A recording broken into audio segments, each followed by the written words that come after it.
Hi folks, I'm Richard Bolstad. I'm an NLP trainer from New Zealand, and I work quite a lot in crisis situations where there's been a war, where there's been a tsunami, collapse of civilization, you know, those kind of regular everyday things. And so one of the things that's been concerning to me over the last few years as I watch the spread of a pandemic around the world, and I'm trained as a registered nurse as well as a teacher and so on.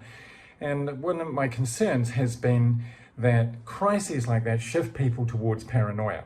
Now, there's nothing wrong with that in evolutionary terms. That's how we survive as a species, is by getting a little more nervous about other people when there is a crisis. However, NLP wasn't just developed to sort of utilize our natural tendencies, our cognitive biases, to use the term that the sort of science researchers use, but it was actually built to utilize them and to go beyond them.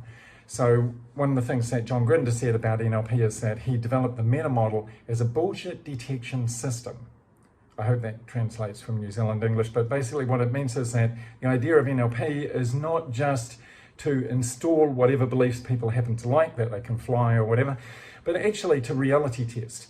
And reality testing should be part of how we unpack their old beliefs, and it should be part of how, what they're saying is it should be part of how we future pace them to live in the real world rather than in a kind of haze of conspirituality where they feel like they have a secret spiritual solution and a secret spiritual insight into what's going on in the world that can't somehow be scientifically tested. See, if we want NLP to be actually measurable and scientifically tested, and that's another big passion of mine, then this thing of cognitive clarity, of actually being able to identify and challenge and go beyond irrational cognitive fallacies, that's a very, very important part of NLP. So I want to show how NLP is both the utilization of fallacies. For example, rapport is just the utilization of the fact that people tend to have a cognitive bias towards aligning with other people. I hope you agree with that.